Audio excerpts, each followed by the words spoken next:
We need some sort of ripcord that we can just go, yeah, we're live. Right? If only. Are we in fact Oh, we're live. Are we We live? are in fact live. Okay. I didn't see it. What's We up? made it. We're here. Yay! Hello. Everybody, we somehow made it. Oh my goodness. Oh wait, and we lost Ghost at the same time? Oh no. Jiminy Oh no, right there. Christmas. Oh what? Okay, so Here, guys, sort heads of up. in spirit. What? What's going on, everybody? Welcome to another episode of Live on Two Wheels while we have the internet. Sorry we're late. Ghost's internet went away 2 minutes before we went live. And as you guys can see, Ghost is currently a little box, so we're floating between having him ethereally on a phone, and then his internet will come back. But if you guys didn't know, the audio and the whole live show runs through Ghost's machine now. So the perfect internet to go down, but it's okay. Patty, we appreciate you literally downloading OBS and installing it and setting it up. And Thankfully, then I know how to being OBS live. quickly, so that worked out quite well. But Yeah, so if you guys are curious why we're 10 minutes late, it's just because it took Pat 8 minutes to download OBS and set everything up for us to go live. So, I just want to say, welcome for to Live on once, Two Wheels. it's not me Yeah. who's got the technical issues, so I feel good. I'm just glad that we can be so consistent with the shit show that this show is. Okay, so guys, you're going to notice we have an extra guest here. Richard is from JANUS Motorcycles, and we're going to be having a little convo today with him about who they are, what they do, and all types of stuff. So, Richard, welcome to the show. Hello, thank you, and it's really great to be here. All 10 extra minutes of like, what do we just do listening now? to us being like, hey, we need the thing, and send this, email me this. Oh my god, Oh, it's been a goodness. shit Well, show. believe me, that I see some JANUS folks on the YouTube chat at least, and they are all used to issues because leave it to me to figure. Actually, my usual, what I say on every one of our streams is, let's see if technology will help or hinder us. Fair enough. Oh, I like that a lot. Help or hinder us. typically I don't know if it's hinders ever us. helped us. Yeah, I don't know. Well, if it's ever sometimes it helped. works. It's true. There's Fair a couple times, but every time it works, do you guys find yourselves looking around like, we missed something? I don't know what it is. We're gonna find it out later, but we're missing something here. Yeah, That's you what know, I always feel like Yep. every time everything works. always some sort of shenanery to be had. Absolutely. Hey, Ghost, welcome back to the show. In I'm There he is. happy to be here. he's I here. in have spirit. internet for the next 30 seconds, and then it's going to go out, and then I'll just go Well, to the chat. awesome. Somebody set the timer. Yeah, we need like a showtime. Pat, get an OBS and set that up. Listen, don't Okay, tempt me. cool. So while Ghost has has internet, Ghost, is there anything else we need to know about the show before we get into it? You're the show master.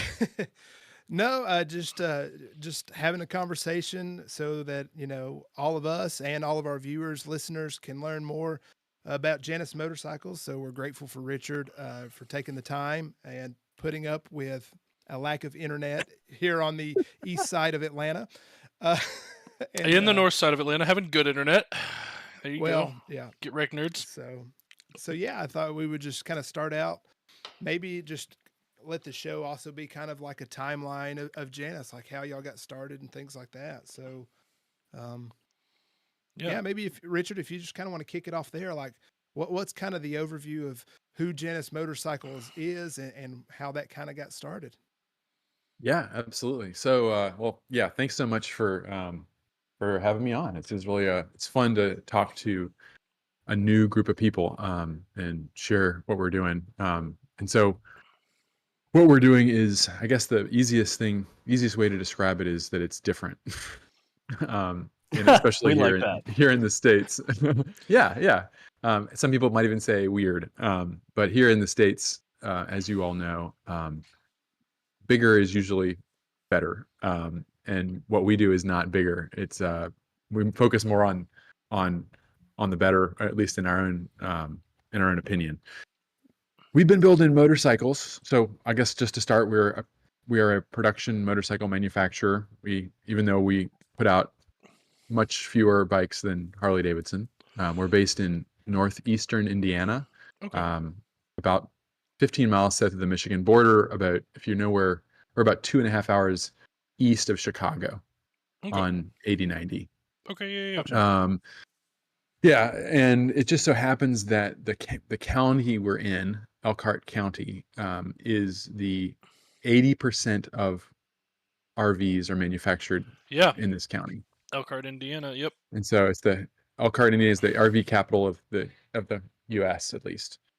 Known universe. And so, yeah, known universe. Yeah. And so, with that, well, that's kind of interesting in itself. But what it means for us is that we have a wealth of manufacturing resources literally down the road in every direction.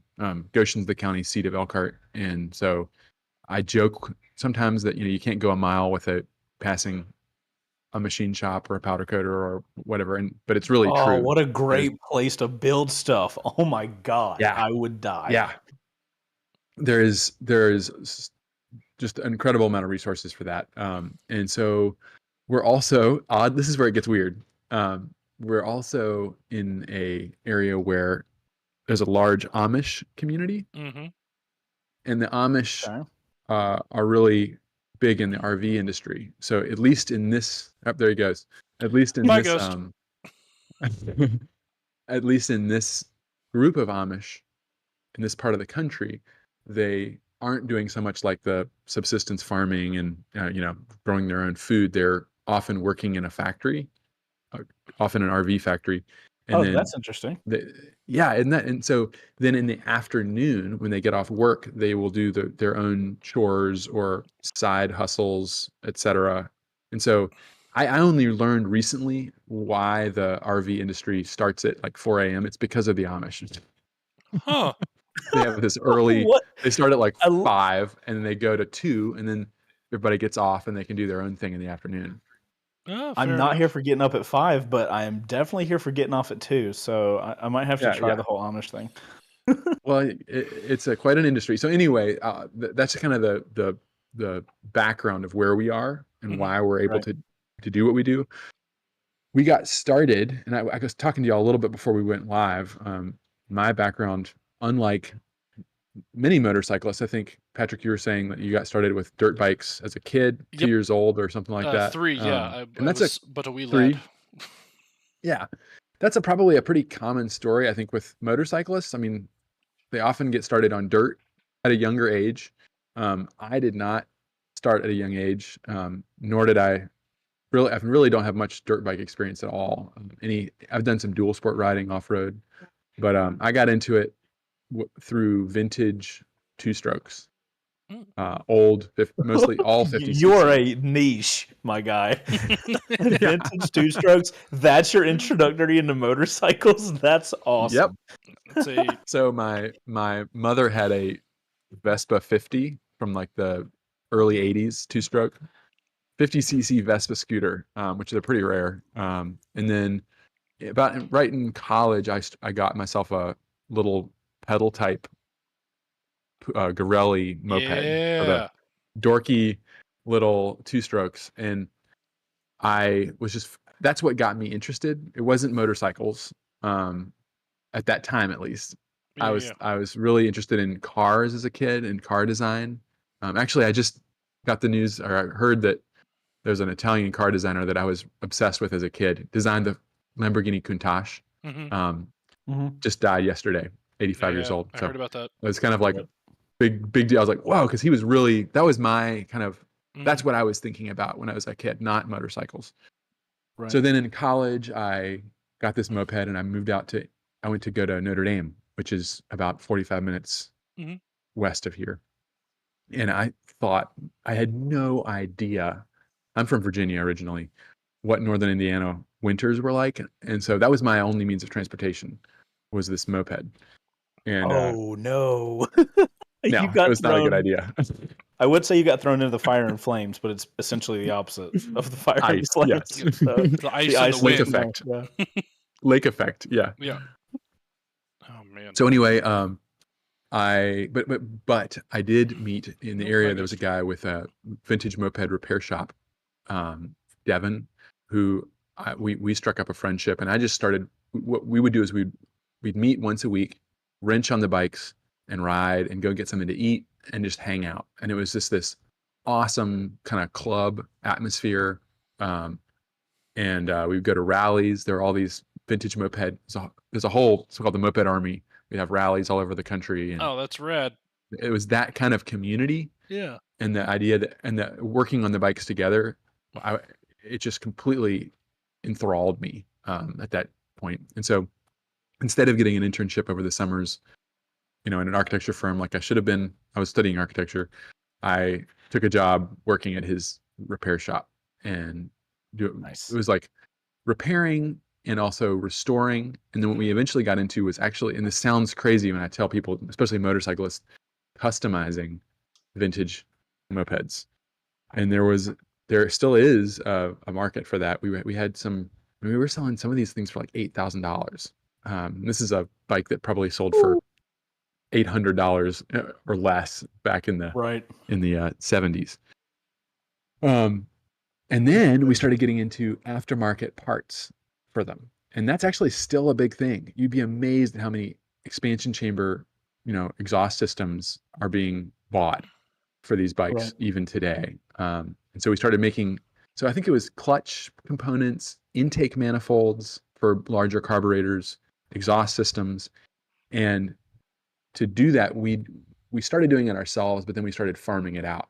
And that's where we found the Amish shops that are serving this RV industry. Yeah. And that it's so weird. It wasn't like I did not move here because I was like, oh, this is an incredible manufacturing ecosystem that, I just was here, and then we kind of stumbled into this. And so I think it was through a Amish powder coater. We started learning about a lot of the shops that we work with. He's Love laughing. this so much. That An we work Amish with powder now. coater. Yeah. Yeah. Okay. Named Ernie. Sorry. Amish powder coater named and- Ernie. I love it. Ernie's like, oh, This there's story, a guy up the this road. story is so good. This is like a documentary on Netflix, but continue, please. Yeah. So we're like, hey, is there somebody? Well, no, what do we do? Oh, we decided we wanted to make a moped from scratch, or like a 50cc bike, because we had been doing these custom bikes. And at that point I had gotten, are you all familiar with like a Triton, English, the Triton motorcycle? Yep. So the idea of the Triton was that in the cafe racer movement in England, you would combine a Norton chassis, which was the best handling chassis at the time, with a Triumph engine, which was the best power engine at the time. Gotcha. And then you'd kind of come up with what was at the time. You couldn't really buy like a race replica, or even there was no such thing as a sport bike. And so in order to get something that was more performance oriented, or looked like what they maybe saw at the Isle of Man or at GP, people would build it themselves. And that's the cafe movement. Right.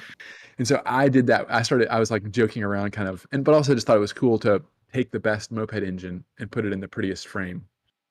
And so I called it it's like the same thing. I kind of combined the two words together, but we were working with other people's designs, and we were like, okay, well, what if we were to do this from scratch? We're going to still obviously not going to make our own motor, but we're going to make a chassis from scratch. And so we built something called the Paragon, which the original plan, even from the very beginning, was to build a production run of them for friends. It wasn't like a lot. I think we wanted to do 6, and we only ended up building 1, and it took a lot longer than we thought. I'll say 6 is like 6 more bikes than I've ever built from scratch. Right. Well, it's almost so in a weird spot, because you find yourself like doing all these custom pieces, and I imagine you do enough of them, you're like, well, we've done a custom thing of that, and we've done a custom of that part, and a custom of that part, and you're like, well, shit, we've done a whole bike one piece at a time, I imagine, like over the course of time. And you're like, well, shit, we might as well just make the whole damn thing custom.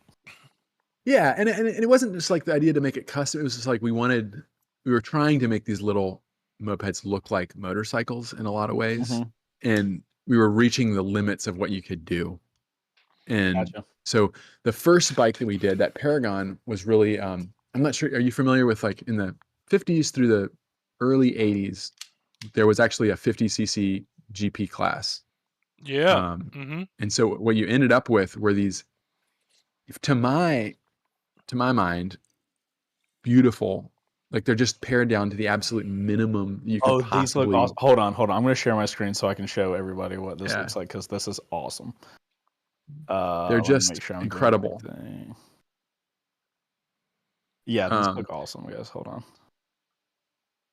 And that first bike that we built, the Paragon, is basically like an homage to a 50cc GP bike. Of course, it's using a single speed moped engine. Yep. But Is this what we're looking at? hopped These it up. guys right here? Yep. Let me see. I don't see it yet up on the. That's a It should Minarelli. be on Discord. Yeah, if you click Pat, the where would that stream be on the Discord screen? it would be like a big gray box that says view stream. Oh, okay. But your screen is pulled up full screen for everybody watching at home. Gotcha. Yeah. So yeah, there you go. That's going to be, you see a Kreidler there. That's a famous one. There's a Honda, some Minarellis, and these, classic bikes. So anyway, that was what we were trying to do, is build. If you see some of the ones without the fairing on it, I mean, the fairing is beautiful, but if you see them without the fairing, you see just how pared down. Yeah, look at that. Good Lord, man. That tank is so thin. Like, yeah, I assume, like, good Lord. I'm trying to find a better. I don't know how to share a screen, but if I could, I'd show you or you could probably Google the JANUS Paragon.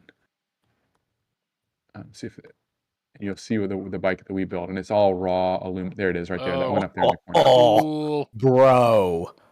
Absolutely. That is the coolest shit ever. Yes. That is So that's a single gosh. speed. It started off as a 50cc bike that put out 2.5 or 2 horsepower, and by the time we were done with it, with that expansion chamber, 24 millimeter flat slide Mikuni is putting out 14 and could do over 75 miles an hour. And it was terrifying. No, thank you. No, thank you. No shot. Apparently, I also do kills. not have a big enough set of balls. My gosh. Okay, that's fantastic. All right. That's pretty much the coolest thing ever. So that is what we got started with, and then through building that, we thought, okay, hey, maybe we can actually build. Ghost, mute your stream. Right. Yeah. I would imagine so. Like that.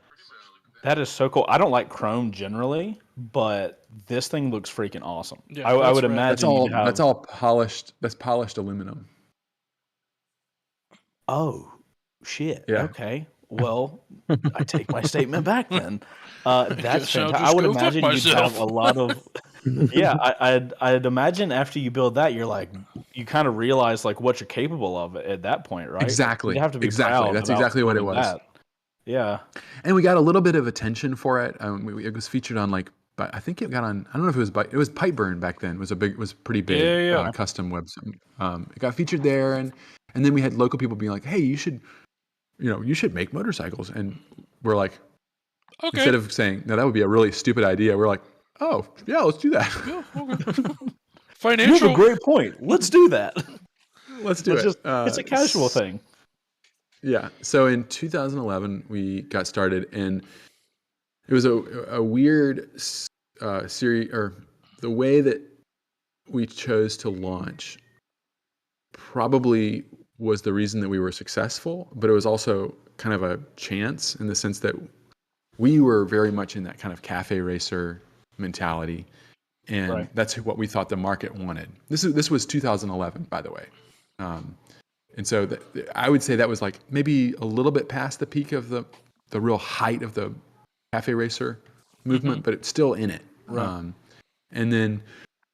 But then around that time, I had been looking at the kind of growing alternative custom scene, which was completely different. And when you think custom motorcycles, you think choppers and Right. which are great. I mean, there's nothing wrong with that, but it wasn't really my taste. And I found this company called, or this guy, a custom builder called Ian Barry, and he was making called Falcon motorcycles. And he built about 5 or 6 bikes over the course of his time building bikes. If you're familiar with like Maxwell Hazan, the custom builder, he was kind of like the first guy doing that level of build, like just insane. And he did like Triumphs and Vincent, some really interesting British bikes. And I saw those and I go, what is this? These are gorgeous. And that kind of got my brain reshifted toward looking at older bikes. Instead of 60s, I started looking at the 19-teens and 20s and 30s. Gotcha. And so the first bike that we launched was not a cafe racer. It was a weird thing that we call the Halcyon. It's a hardtail. It has very kind of long, low, maybe you could describe it as some kind of 1920s aesthetic. A lot of folks, rightly, I mean, I was definitely looking at Bruff Superior, the brand, when I was designing it. A lot of folks, I've heard it called the Baby Bruff. But we launched it because that was our background, and as weird as it sounds, our background was in 2-strokes, so we launched it with a 50cc 2-stroke engine. Gotcha. That we got from Derby, which is actually those Grand Prize bikes that we were just looking at. Derby was one of the best. Kreidler and Derby were really the top brands. We were able to find this 6-speed, water-cooled, case-inducted 2-stroke motor that stock would do 55 miles an hour, and put it in as odd as it is, this 1920s hardtail chassis. If you had told me that, I would have told you, oh, you're crazy, until we did it. Right. But it proved to be, it put us on the map. We sold as a tiny company without it was just 2 guys, basically. I was doing the design, sales, and marketing, and website, and all that stuff. And then my business partner was doing the actual assembly of the bikes and a lot of the vendor liaison. Right. And we weren't paying ourselves anything. And so for about 4 years we did that. But basically, Good one Lord, bike would pay talk for the about next. A grind, my goodness. Yeah, yeah. And either we had a side gig, or in my case, spouse who was very it's helpful. gracious, yes, and helped kind of fund this. And then in 2015, we thought, okay, it was going well. I mean, we were selling them. We got a lot of press, and we thought, well, if we're going to do this, we need to actually go all in. We need to figure out how we can pay ourselves. And in order to do that, we have to be able to sell more bikes, because these were 2-strokes, so they didn't have EPA certification. So we were limited to how many we could produce. So we thought the first thing was, hey, we got to get a motor that's EPA certifiable, and then we got to go through EPA. And while we're at it, can we get into California? Because California is a huge market. Right. Yeah. So that's when we shifted to what for us was a huge motor, the 250. 254 Whoa, stroke. hold on, boys. So we moved to a 250, which we were able to get through EPA certification and California ARB with a carburetor, which was partly because it was such a but it would be very impressive if it was a much larger engine. It was not as hard, partly because it was a smaller engine and low power, but also we had some good people. The lab that we work with, our consultant is SNS Cycle up in Wisconsin, so they know carburetors pretty well. Yeah, those guys know a thing or two about a thing or two. So it was great working with them, and that's when we launched the 250 Halcyon. So it was basically the same bike that we started off with, the 50cc, and then we launched that same platform in a 250cc version. And then after that, we did launch a cafe racer called the Phoenix. Same platform. It's a modular chassis. And then a year or two later, we launched our Griffin model, which is a dual sport, or scrambler, really. It's a little 250 scrambler. Yeah. And for quite a few years, that's what we built, and sold those all over the place, all 50 states. And then in 2021, we launched the 450 and the Halcyon platform again. So it's the same kind of concept, but in a larger package. And at that point, we realized, I mean, it's not a lot of horsepower, but we doubled the horsepower of the 250. We were able to do 90 miles an hour. There's no way we're going to get away without having rear suspension. And so that's one of the things you'll probably find if you look at the bikes, is there's a lot of interesting design and engineering we use. Like the rear suspension on the 450 is actually, it's like a cantilever. It's sort of like what you see on the Triumph Bobber, where it looks like it's a hardtail. But I actually went all the way back to 1928 to Vincent and used a similar design to their swing arm. And then our front suspension, we don't use a telescopic fork. We use a leading link swing arm on the front. And so most people are familiar with those from like a BMW, like especially with sidecars.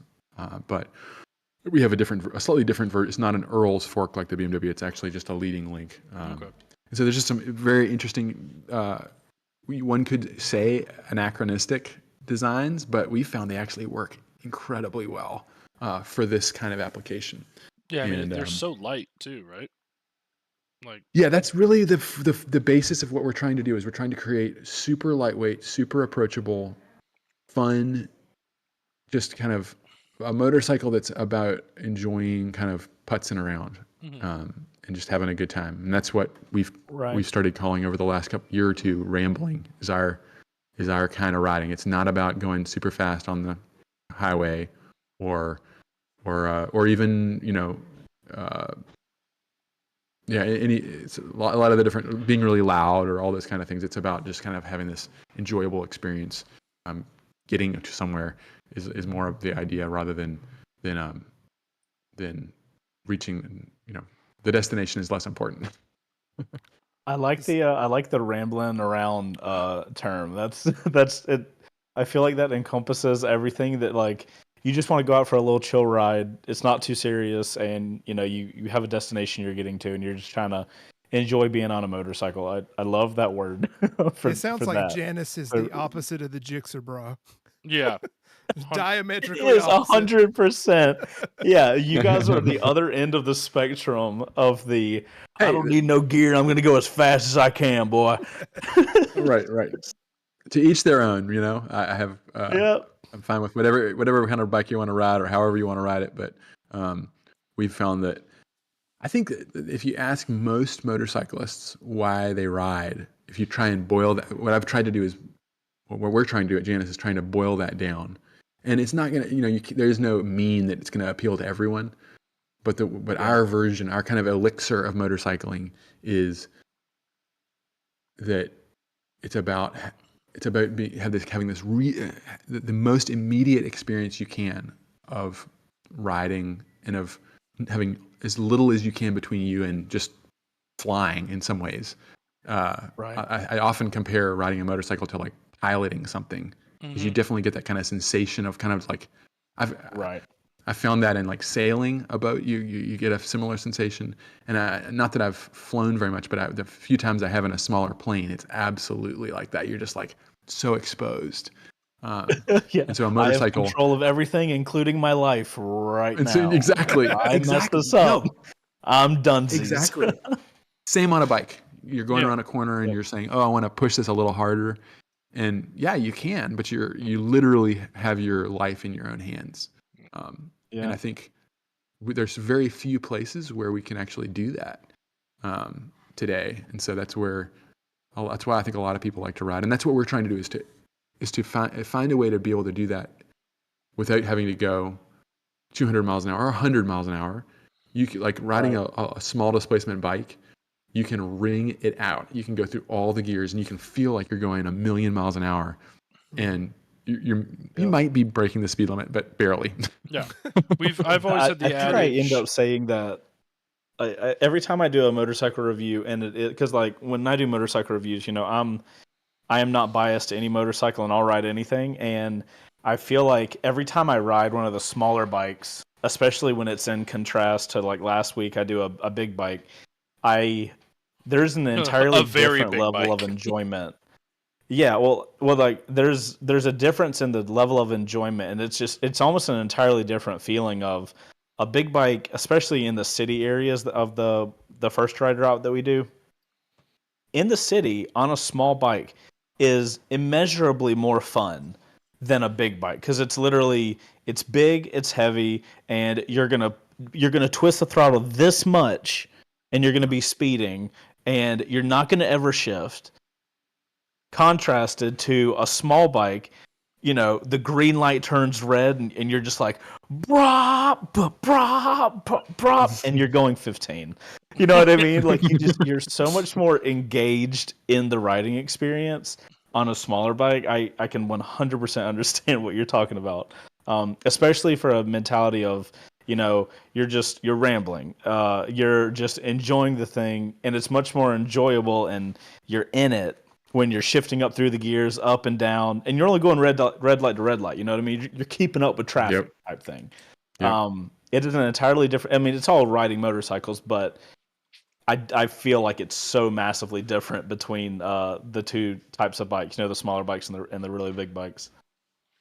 Yeah, yeah, and I like all kinds of riding. Like I've tried to ride as many different types of motorcycles as I can, and I get an opportunity to ride a lot with all the people that visit our shop, and I'll say take out one of our bikes, and they're like, well, you want to take out my H2, and I'm like, sure do. You're damn right. You're a motorcyclist. It's always yes. Absolutely, I would. You're collecting. And they're research. really fun. Always collecting research. Oh, absolutely, absolutely. And I for like was the big bike I had a Kawasaki Concourse. Oh and yeah, that was so much fun. Loved it. Rocket couch. Big, exactly 100 horsepower, and that thing didn't care if somebody was on the back or not. It didn't even know the difference. But yeah, exactly. Like you could be going 90 miles an hour and you're still in third gear. So first gear is basically everywhere, most of your riding, and then unless you're, and then you're probably speeding. But there's an application. I'm getting on the highway. Let me go to third. Bro, you got 3 more gears. You can go up. Yeah. But I certainly wasn't able to ever really and on other higher performance bikes, nowhere near reaching the limit of what the bike is capable of. My riding is not. I'm not absolutely. I'm not a racer or anything like that. So, but with a Halcyon, I can feel like it. You can feel like a racer. You can. Yeah. Well, but you can explore the limits of the machine. Let's just say. Right. And so, yeah. Well, fair enough. So I'm going to read through chat real quick just to to catch us up. Andy Uguni, member for 13 months, said SmartCon 2024 brought to you by JANUS Motorcycles has a ring to it, doesn't it? Seriously though, huge respect for JANUS from Smort. Control Alt owned, member for 12 months. Yay, 1 year. Also Chase, tell me again how much you like that adjustable seat on the Pan Am. Do you have a Pan Am? No, it's a bad joke. I wish. But Nick Ingalls wanted to know, where did the JANUS name come from? And I think that's a really good question. That's a great question. Yeah. Let's see if I actually have a emblem of JANUS here. Should have a bunch of them around. JANUS is he's one of the only gods that isn't a Roman god. He's one of the only Roman gods that doesn't have a Greek antecedent. Like usually there's a Greek version that they were kind of using. Janus is this kind of unusual Greek, Roman god that has 2 faces. And he's usually represented sometimes represented like as an old man and a young man, or a male and a female.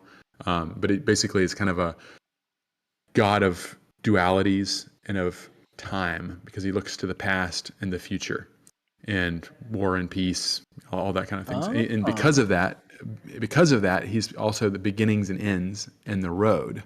And so like January is the beginning and end of the year. January is named after Janus. And so when we were looking for a name for the company, I was originally like Paragon, that first bike we built. I was like, we thought we were going to be Paragon, and then we realized that had been used. All the good, like best of kind of Acme names that are fun, like Zenith, or all those fun motorcycle names have been used. So we had to come up with something different, and I think that the idea of Janus, fit really well with what we're trying to do. Where we're trying to make this bike that's both referencing and trying to build on all the beautiful motorcycles that have been made in the past, but also take advantage of modern technology, disc brakes, 12-volt wiring systems, electrical systems, all that kind of stuff. So Is that why yeah. y'all's logo, it looks like two inverted J's? Yeah. Yep. Okay, gotcha. Yep. Yeah, because I'm sitting here looking at the it also website as forms you're an talking. M. It forms an M too, so you got Janus motorcycles. Didn't even see that. Okay, I do now. Well, Just yes. broke Chase. So I'm sitting there looking at the website and I'm looking at your logo as you're talking about that, and I'm like, JJ, there's only one J, but now you're talking about the whole duality thing, which makes total sense. It's a brand new bike. It looks like you've like restored this bike from like 1908 or something. So I get the whole duality thing. Yeah. That's insane. Yeah, I love the J's and goes into the M though. That'll mess you up. Okay, it's fair cool. enough. Good job, logo designer. So, and then as me being the, I came up with the name and all that stuff. Then I have since there've been many jokes at our expense because if you take off the J, everybody's like, you should have seen that one coming. I was like, well, my mind wasn't in the gutter, but yeah, we already had there we go. There we go. our current international correspondent. Nice. Oh, that's very cool. Yeah, It's a back patch we sell for putting on your jacket. A lot of our owners have those in their jackets. oh, that's cool. Very cool. Our international correspondent Christian Dooley jumped in chat and asked if you guys knew Hugh. There we go. Yeah, it's a and I was classic. like, After them great, all. Dooley, we're gonna start off. That's the first thing you're gonna put in chat. Thanks, bud. He's in Spain right now, so he needs to go to sleep. It's late. But it took me far too long to get what you just said. So there you go. But yeah, I'm a big like a huge D&D nerd, so I spend a lot of time like writing and researching lore about different gods and things like that. And when I had first like looked you guys up, I was like, that better be that Roman god. That'd be so cool if it was. And then I saw the logo and was like, yes. Yep. Because that's that weird nerd shit that I love. I love stuff like that. is that where like all the naming for the models comes in? Like, because you guys seem to have like the kind of that seems to be the theme of naming things, like Halcyon and Griffin. And I really like history and mythology. So yeah, they're all mythical birds. Mm-hmm. Gotcha. So you got the Halcyon is there's a lot of different versions of that myth, but one of them is that it's a mythical bird that weeps over times past, which I think was really kind of cool for the Halcyon because it's such a references the past, but it also the Halcyon days, which I really also like this version. Halcyon days are there's like a brief period of warm weather in the middle of winter, which also for motorcyclists is a nice thing. And then you got the Phoenix rises from the ashes of its own death, and then the Griffin is another mythical bird. It's like a head of an eagle and a body of a lion. Yep. So with wings. Yep. If we come up with another model, we have to come up with another mythical bird. So basically, Wyvern. do you guys have a Wyvern, list of mythical birds, and you just be like, all right, guys, here's the idea for the bike. First, we got to pick the bird. Yeah. Okay, how about this one? I want you to like have a wall of just illustrations of birds, and you're like, what's this bike look like? You got to throw everybody off with the next one and do a D&D creature, an owl bear, which is just a bear with a face. What's the name of that? It's called an owl bear. Is it just called an owl bear? Yeah. An owl bear, okay. Yeah. Okay, yeah, hold on. It's a bear with Patrick, wings and the head of an owl. Let me looks read crazy. the Janus motorcycles. The Halcyon, the Griffin, the Owl Bear 450? Owl bear? Really? No. It doesn't ring. It doesn't ring like the rest of No, not quite. Not quite. Harpy would be Owl cool. Bear. That's a good point. Harpy, there we go. Oh, Hobbit of What was Chaos the other one we talked about? member for 6 months. There you go. Oh, sweet. Thanks, Hobbit. You know what? So while we're breaking real quick, let's do our Moto Photo segment. So Yeah. Richard, we have a Discord. You're in it. But we have a section on our Discord called Moto Photo, and that gives us a place for people to post photos of their motos. So I'm going to share my screen, and we're going to shout some people out real quick. I started dragging stuff on top of the screen. I was like, that's a bad idea. I'll just... Oh, God, yeah, don't do that. Well, listen, hindsight's 20/20, and I can't see anything anyway, so it's fine. All right. Moto shout-outs. Here we go. But Hobbit said, 6-month member, absolutely love the background of the Janus guys. background makes my autism ADHD happy. Motorcycles in general, but still. I mean, everybody loves a little Hobbit, bit you'll of be tism. happy to know that was the first thing I said when I came into here. So, Pat, if you can click the little already did. screen. I'm ahead of you. Oh, sweet. All right, first up, we got Discord member, the Chuggin' Rhino, which is with a fantastic name. Is it a Papio SS? And it looks like we've got a Papio SS. Yeah. With a high mount. Where is this taken? I don't know. I love that color scheme, though, with the brown seats as well. That looks really good. We currently have one of these in the garage right now. We have the red model. This thing's a hoot. Everybody seems to love this little thing. And the background looks like fantastic national park or something.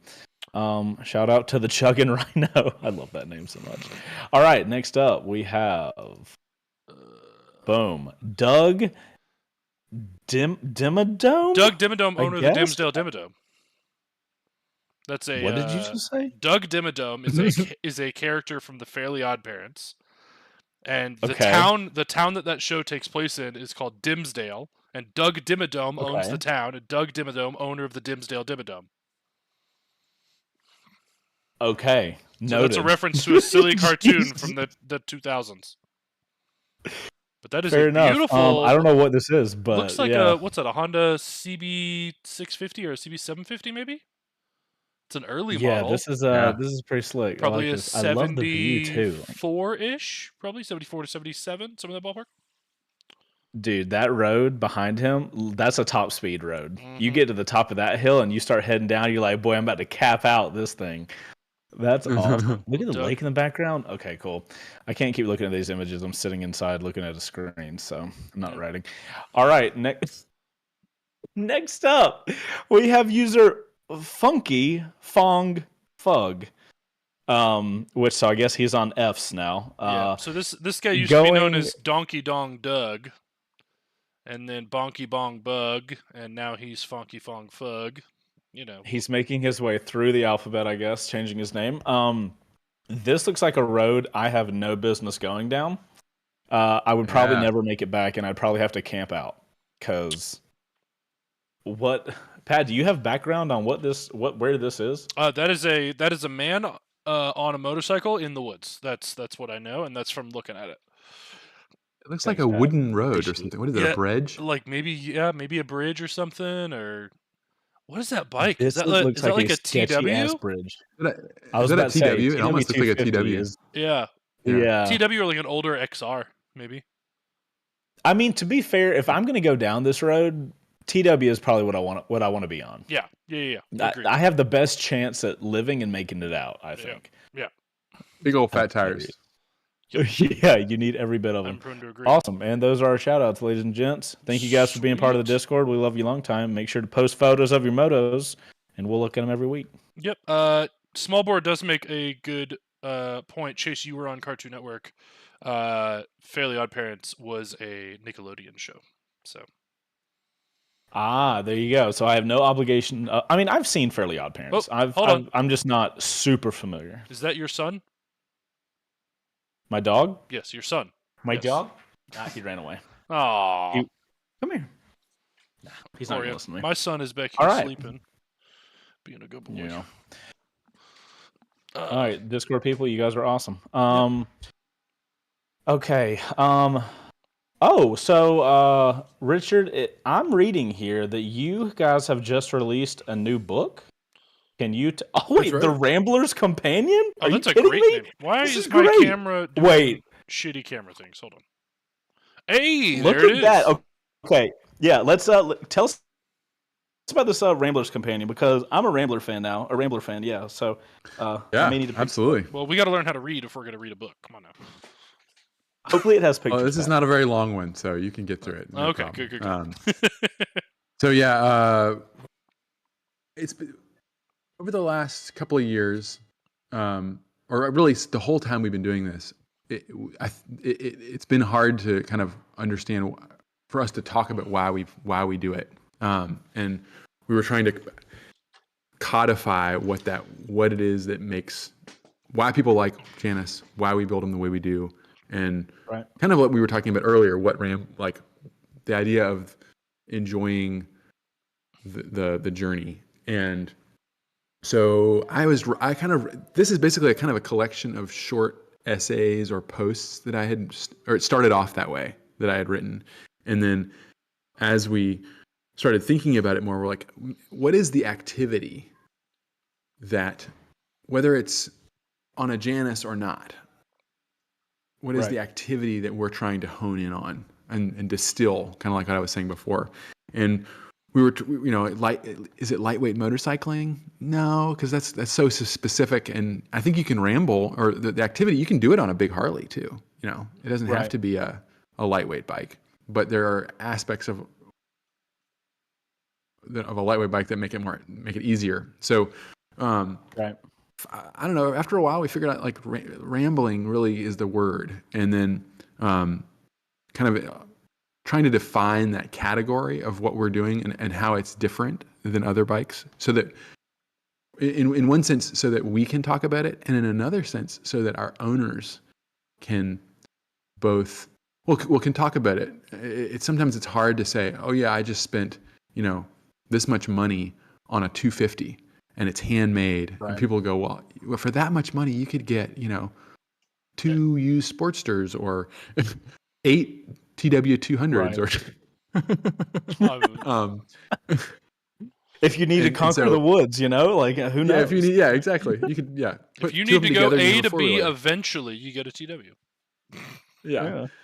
So, so the idea was, the idea with this book is to kind of codify that and describe what we're trying to do and what it is that Janus does. And in the process, I've tried to make it a book that's not just, it doesn't actually ever directly mention Janus or a Janus motorcycle. I think it has an illustration of one, but it's really trying to be more universal to motorcycling. And it does deal with lightweight motorcycling. And yeah, it's based on some of the thinking of, it's a little bit philosophical at the beginning, and then it kind of gets a little bit like maybe a little bit poetic, and then at the end it's more kind of like a handbook of how to as well. So it's kind of bridges a lot of different ways of approaching it. Sure. There's a motorcycle philosopher named Matthew Crawford who wrote a book called Shop Class as Soulcraft. Yep. That came out, 10 or more years ago now. Yeah. But that was really influential. It's been a little while. That was really influential on me. And so this book, I actually quote him a little bit in here, and it's definitely based on not only that book, but another book he wrote called Why We Drive, which is just, I cannot recommend either of those books enough if you're interested in this kind of like more analog approach toward existence and especially like cars and motorcycles.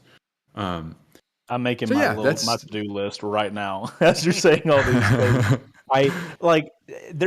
In making motorcycle videos, like I'm not a well-spoken person or anything, but like throughout the time, it's, you come across videos where you're just trying to describe it. Like you're on a thing that's more dangerous in the weather. Like you have to wear all this gear if you're one of those people that wear gear. And when you're trying to describe to people that haven't ridden yet, because obviously one of the big things we want to do on the channel is, share people what it's like to ride. And part of that is trying to describe like the essence of like what riding does or does for you. And when you really start digging into that and like, talking to camera about it, I feel like at least me, I get to a point where I'm like, I don't know how to verbally explain to you what I'm feeling. I'm going to do the best I can, and I'm probably going to giggle a lot. But, like, it's just, it is what it is. And if you start riding and and some people it won't be their thing. They'll ride a motorcycle and be like, whoa, this is not. It's not for everybody. For me. Yeah, it's definitely not. But for the people that it is for, it is an entirely different level of existence that it will like light your entire life up. You know what I mean? And it's not going to be for everybody. Some people are going to get on a bike and be like, nope, not for me. Absolutely not. It's a lot like, but that's okay. I feel like those books we've mentioned so far are very much, I haven't read yours, but very much like Zen and the Art of Motorcycle Maintenance is another really good one. Very introspective. One of my favorites for sure. I think I have 3 copies of that I randomly hand out to friends who want to read it. So, Chase, if you want to read that, I got you a copy if you need it. Dude, you know I'm an audiobook guy, so I'm just that's going to true. add all these to the old audiobook. No, I'm going to download these and listen to them while I'm pissed off working on my own motorcycle. Yep. That's a... Oh, wait. Yeah, that's Nope. the thing. Old Joe Jackson's in chat. Whether it's 9 or 200 horsepower, there is something magical about being on 2 wheels. That's just true, Joe. You got that right. I think people that enjoy motorcycling feel like that. Like, you know, there's a lot of guys that get a lot of ego and, you know, my bike's bigger than your bike type shit, and that's fine, whatever. But I feel like if you're really into it, like into riding, not motorcycles, but just like riding, I think those are the people that really like hone in on this experience that we're talking about. I'm now fascinated to read all these things because hopefully it will help me be able to describe it in a video better, because you get to a certain point like I don't know words to let you know, but I want you to, because I want you to start riding. So, yeah, don't know how to speak good, have good time, ride motorcycle all the time. Yeah, that's where I end up. I always get to that point and I'm like, I want to describe this better. It deserves to be described in such a better way. Yeah. And I'm doing such a terrible job about it. I mean, we had the conversation. Sorry, go ahead. No. I mean, I was just gonna say that is the attempt. What I'm attempting to do with that book is to describe to people why riding, like when it's really boiled down to like its simplest form, what it is that is valuable about it, and why you do it. And there's a lot of ways we can talk about that are helpful.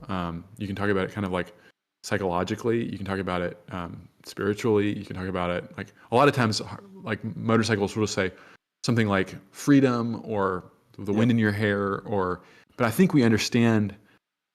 I think that there's something about that we're all talking the same language. So, and as far as like people that are, you know, real brand or like only big bikes, I think you're going to find that in any group of whatever pursuit. There's going to be people that are like really into like, or they have a lot of like kind of machismo or loyalty to one thing or another. And I think that's to me, at least in my experience, and not necessarily in motorcycles, but in other pursuits. Sure. It's often kind of like folks that haven't done it for a very long time. You know, yeah, it's like exactly. You know, you're new to the club and you're like really gung ho. Yeah. And then as you do it more and you experience it more and you find the real value in it, you find that like there really is no such thing as a bad motorcycle or a bad, you know, whatever. I mean, there are, but they're like in general, they all do the same thing and they're all fun and you can have a really good time, whatever it is. But what we're trying to do at JANUS is to take a certain like a more more exact approach to it. So yeah, I love that. And doing research on your brand this past week, kind of before this chat today, has been a lot of fun for me because I love, again, as a D&D guy, I love like kind of deep diving into the backstories and stuff like that. And it's just, I've been looking at a lot of y'all's social content on YouTube. You make some really cool stuff. Most recently, I saw the trip to Pikes Peak, which was super cool. Yes, there you go. Chase, got to pay attention when I'm doing my homework. But yeah, they rode a couple of the bikes up Pikes Peak, which was bananas. Like with a huge storm coming in too, because y'all are crazy. Yeah, I don't know how they let him go up there. I don't know. There was like snow at the what top. a fun experience! Oh my god. Yeah, and there wasn't a little bit of snow at the top. There was like 6 feet of snow at the top. Like, dude, I'm in my era of like if I can find a way to make a video of me on a motorcycle doing something I really shouldn't, but it's like a really fun adventure, that is my high right now. Like I did the 1,000-mile thing last year at the end of the year. Ever since then, I have not done. Yeah, I did an iron butt on a CF Moto IBEX 800. He did 1,860 miles in 36 hours. So a bun burner by myself because he's a psycho. Well, so ever since that though, I have now my brain is like, okay, cool. I want to figure out what my next thing of this awesome, crazy adventure. It doesn't have to take a long time, but I want the odds to be stacked against me to go do something and record the whole thing, because it was gratifying on a level that is hard to describe. Of So what did you? being Where did on you? Did you get it like accredited, like a full 1,000-mile ride or 1,800-mile? No. So You should. we did. I should have, but I didn't do all of the receipt getting. Yeah, I didn't do all that stuff. Cool. Well, so we had to. Did one of your guys the bring you reason I that? had Is to that do what so he many just brought miles- you? That's awesome. No, it's on my wall. I'm really proud of it. Yeah. I need I did a it on a guy that 250. just grabs shit. What? From me. Well, so we did.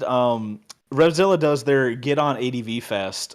We went last year, and we do a bike giveaway show. And one of the guys that had won the motorcycle that we give away, he lived somehow 45 minutes from the campground of ADV Fest. So Not 45 minutes. we were like, okay, Not- cool. This is not gonna be 45 minutes. an hour, whatever. He was close. Okay, he was close. You were That's all that matters. delusional at this point. It was like 5 hours. It was That's not close. Okay. I mean, it's, So it's he- closer than Atlanta. Okay, he wasn't close. He wasn't close, but his location was on the way to the ADV Fest. So we were like, oh my God, the skies have aligned. This is perfect.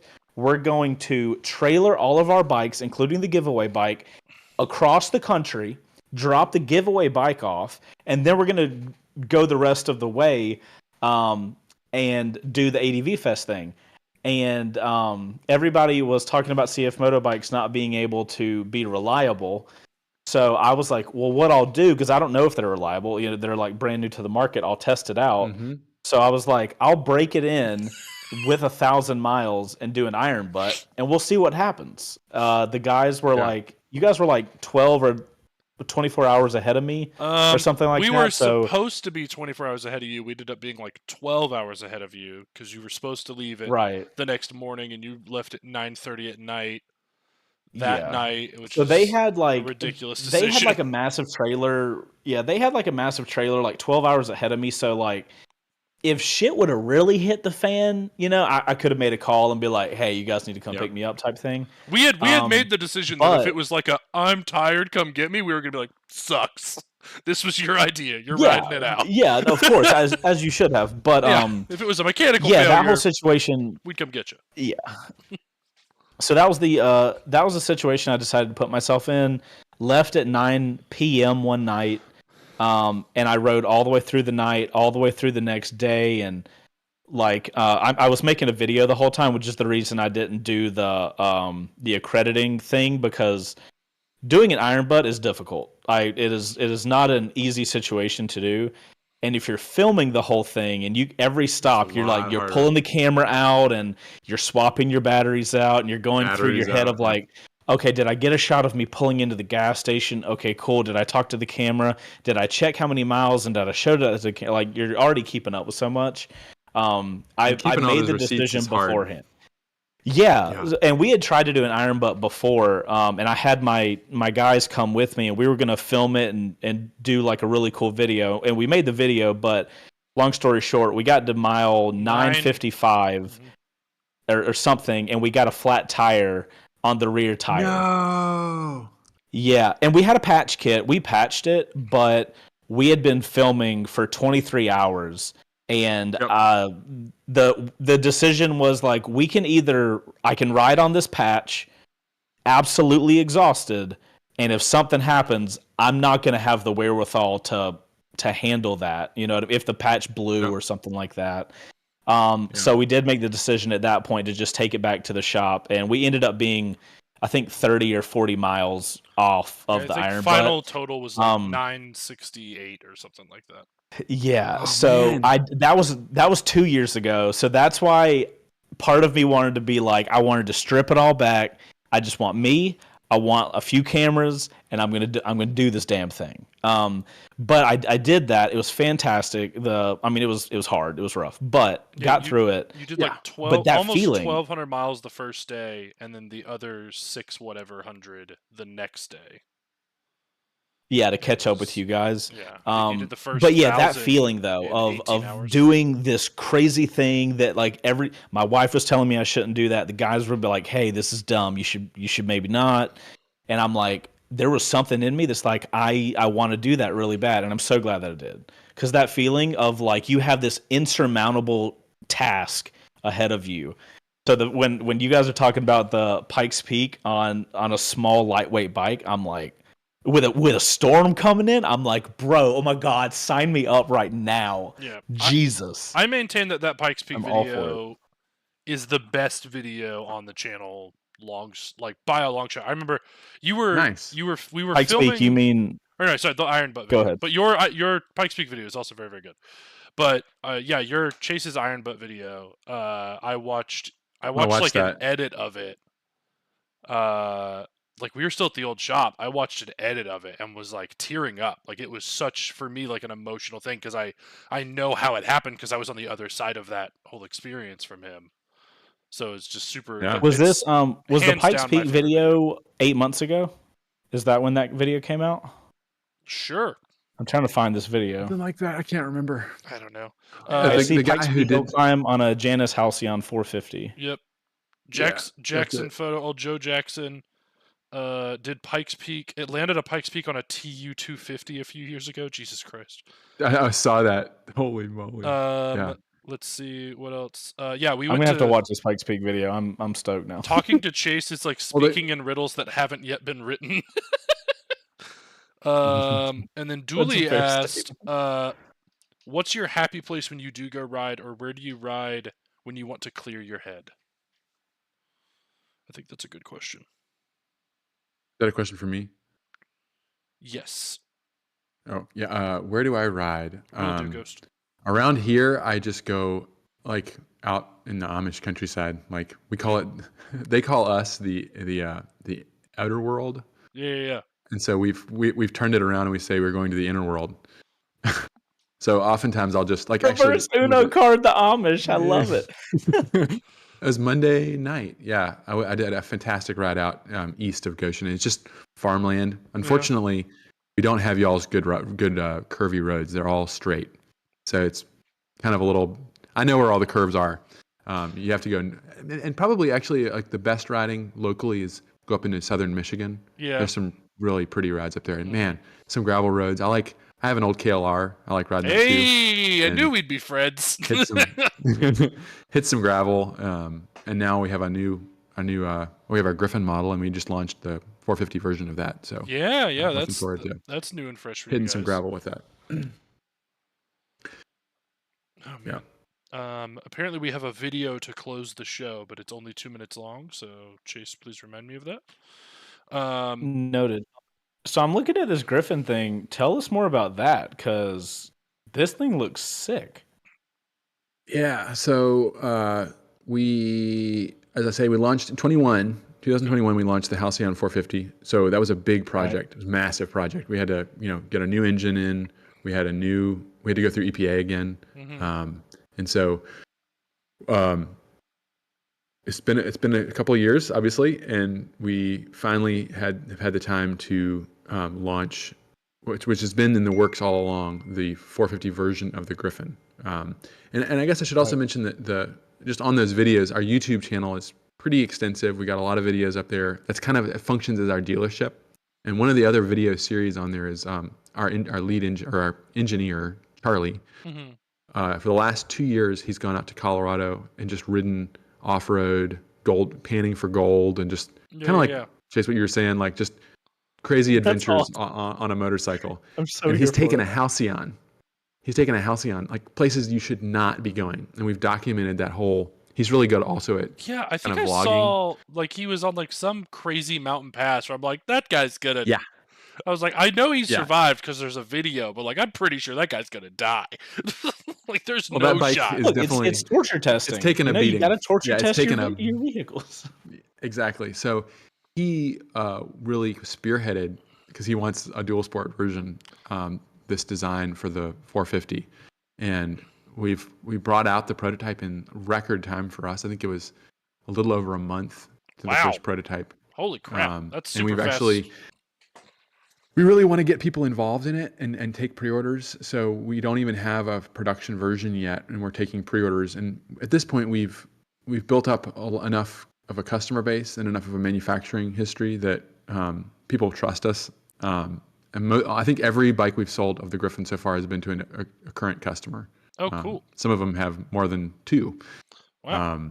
And so, yeah, we're really excited about it. We're hoping to start production this summer, and it'll be basically the idea is it'll be like a very, very lightweight kind of competition in the same range as like a Himalayan, but we're quite a bit lighter, right? More powerful. And I like our aesthetic. Well, what I'm hearing is we need to come visit this summer.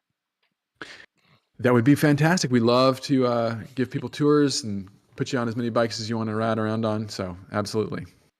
I'll see if I can scumbag That says Chase. a lot about your product too, because like if your customers are coming back and buying more models, then I mean, like you don't buy a second of something you didn't like. You know what I mean? Yep. So and a lot of them are very active. Really like good. If you look on the YouTube comments right now, I'm seeing a lot of names that I recognize from right on. bike guys that have more than 1 or more than 2 bikes. So the last thing I wanted to just talk about was I'm just so impressed that you've done some iron butt riding.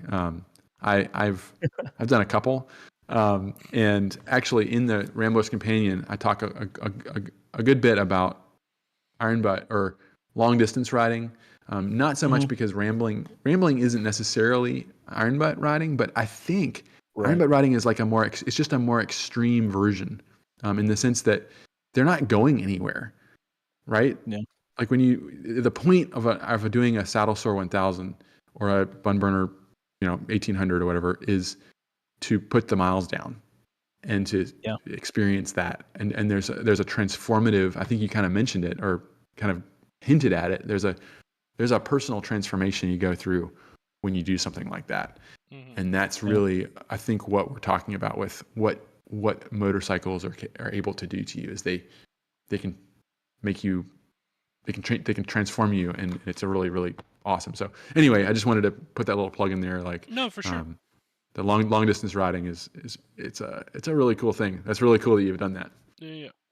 The way you describe rambling is the way I'm kind of new to the whole ADV space. I got interested in it kind of last year and have just like gone full force with it. But I've been like a sport bike guy. When I started riding, it was like, I wanted super sports and stuff like that. And I've gone through that era of riding. And I feel like as a rider, I've now matured now, and I luckily lived through all the stupid shit I did. But only being recent with the adventure bikes, I've noticed whether it's on-road or off-road with those, there is a different mentality that I at least have mentally with them. And it very much feels like what you're describing with the rambling. It's not, on a sport bike, I'm going to ride to the mountains and I'm going to be annoyed that it takes so long to get the mountains. I'm going to have fun for the few hours that I'm there, and then I'm going to be annoyed on the way back. Exactly. Yes, it's this very thin line of happiness, but like pure, like unadulterated happiness. But when I'm on an ADV bike, it does not matter where I am. It does not matter how I'm riding. I'm just enjoying being there, and that's the first thing I think about when you were talking about the book. And obviously, like, different flavor for everybody. Some people, I'm sure, get a ton of joy out of riding a super sport and their back hurting all the time. But ADV bikes are really where I got that connection of like, I enjoy the entire trip and I don't even really care what the destination is. You know what I mean? Like at the end of the Iron Butt, I didn't have a hotel. I literally like called my wife when I was 2 hours out, when I knew what town I could stop at. And I'm like, hey, can you call ahead and just like book a hotel room? I don't care what town it's in. I don't care about the amenities. I just want a place to lay down so that I can wake up and go off again. You know what I mean? So It almost flips it entirely. Like I hit some curvy roads on the way. I was stoked. It was awesome. Had a great time. Yeah. I'm riding through St. Louis, and I didn't time any of this, but I'm riding through St. Louis as the sun's coming up, like over the arches and shit. And I'm just like, what is life right now? how the hell did this happen? You know what I mean? Like, and that was the first time the sun had come up over the entire Iron Butt for me, because half of it was just in darkness type thing. He started at 9:30 Um, p.m. I usually start at like 3 a.m. So yeah, no, that's the move. I told the guys, it's like, it was dumb, but like I really feel like I'm close to doing it correctly here. You know, there's not a right or a wrong way, but you start with the most energy when you have to go through the darkness the whole time. You know what I mean? Because if you're exhausted and now you got to ride through the dark, like these are the things you think about when you're like, when the hell do I leave? When I'm going to be riding for like double digit hours. You know what I mean? But that's why I really connect with the whole rambling rhythm thing. Yeah. Sleeping's just fucked that day.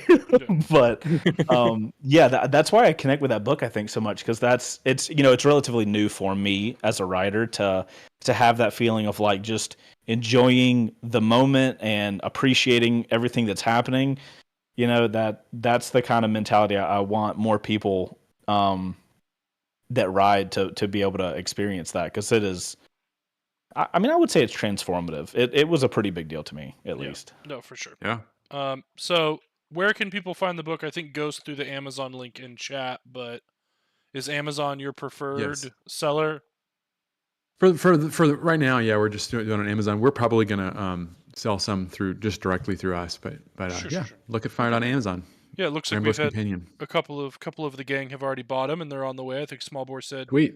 it should be here early in the week, which is fantastic. Dude, how cool! Okay, look, just picture this with me, right? You're on your bike.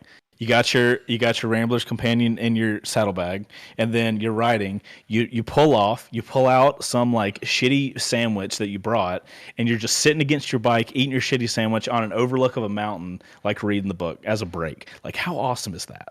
Like, think that is where all right. That's what I want to do. What now. I'm hearing is we're ordering 2 books and we're going on a ride.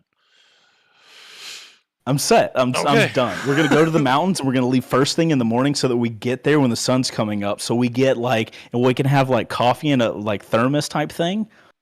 Bro, you talk about experience. How freaking cool would that be? Yeah, absolutely. I'm geeking out over this right now, but you goober. Super chat from Andy Uguni. SmortCon 2024, Maggie Valley, second week of September. Smort would love JANUS to come hang out and ride Smort.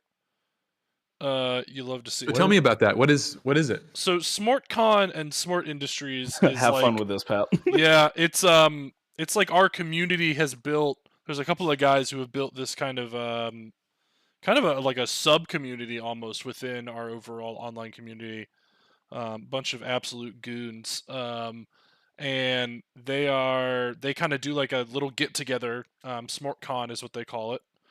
Every couple, or I guess it's every year. And I think last year was the second or the third one. And it's just a bunch of like-minded individuals that get together and spend like a weekend. They grab an Airbnb somewhere and just spend a weekend riding around. Oh, love to. That sounds like a lot of fun. Yeah. Bring a couple of JANUS down. Yeah, bunch of goobers. I'm realizing now that 2 years ago when I went to the DGR here in Atlanta, we were making a video and I was walking around just checking out everybody's bikes. There was a JANUS there, wasn't there? I think you and I had talked about this. I'm pretty sure there was a red Halcyon, because I remember seeing that bike, and like the guy had a lot of people talking to him, so I didn't really have a chance to go up and talk with him. But I was just looking at that bike and I'm like, Jesus Christ, this guy has restored a 1900 something motorcycle. That's what I had thought. He put disc brakes on it. Yeah, that's what I'm saying. I'm looking at the bike like it's not an old bike, but obviously like I wasn't aware of the brand at that point, and I'm looking at it like it's not old, but it looks like it was restored from somebody's barn type thing. Is that in our DGR I'm now video? realizing. Maybe I might be able to find it in the footage, but I don't know if it was a 450 or a 250. So whichever, if you made one of those in red, it was like it was the 250, because I'm seeing the kind of like maroon red that you have on that. It was 100% that. Holy crap!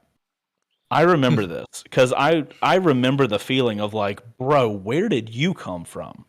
And now it was just one of y'all's customers. Damn it, that's insane. Full circle. They've been That's cool. planting these bikes in front of us for years, knowing we would have this conversation. Yeah, yeah, it's a full circle moment. I've just been surrounded by Janus my entire life, and I'm now realizing it. Oh man. All right. Well, as we wrap up the That's show, awesome. Ghost has a video for us apparently, and I will let Chase. I'll let you find that, and I will full screen it when you do. Okay, give me 1 second. 1 second. Let's All right, so I'm going to share screen. Oh man. So you've done an iron butt on the Janus? I've done 3. Oh my god, I want to try that, but Yeah, the You've first done one. an iron- The first one. Oh god. Yeah, the first one I did San Francisco to New York in 6 days on the 250. Oh And then we did the worst. no, you did The not. most difficult one was and then around Lake Michigan was a Great Lakes 1000, and then the most intense one we did was 2 of us took 250s and we went from here to New Orleans in 24 hours. jeez. And all of them were unsupported, so nobody, no trailer. We were just like, And we're if gonna it breaks do down, it. we're gonna You're fix just it. doing it. If it breaks, you fix it. Oh, You so keep much moving. fun. Oh yeah. So much fun. If you guys want to do a Janus iron butt, I'd make the video. I would sacrifice my body for that. I think. All right, we're I think gonna if I do it again, I'm gonna do it on a 450. Yeah, but you should put No, you Chase on guys, the no, you're 250. dedicated now. You gotta you do it on the 450. Put Chase on the 250. All right, let's check There we this go, stream yeah. out. Okay, here's our classified live on Two Wheels exclusive. I don't know what this is, so God help us all. Yeah, we're You got audio? I do. Okay. Oh, this is scary. That's a cool looking helmet, though.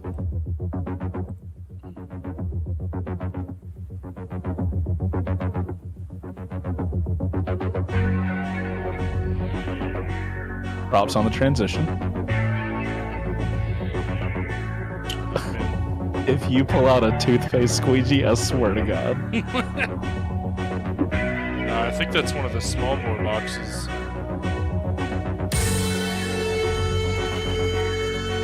Oh, it is.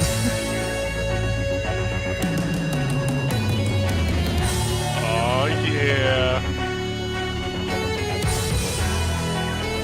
This is the most epic video for a keychain I've ever seen in my life.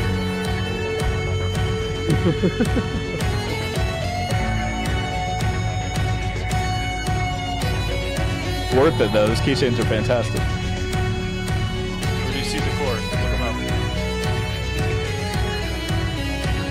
Oh, Ruckus. snap. Wait, what's the key of? Oh, it's a ruckus. He got the ruckus. He got it! Yes. Wow. Ghost, how the fuck are you not gonna tell me about this? And this is how you tell me. Oh my goodness. I love this. Welcome to our typical ridiculousness.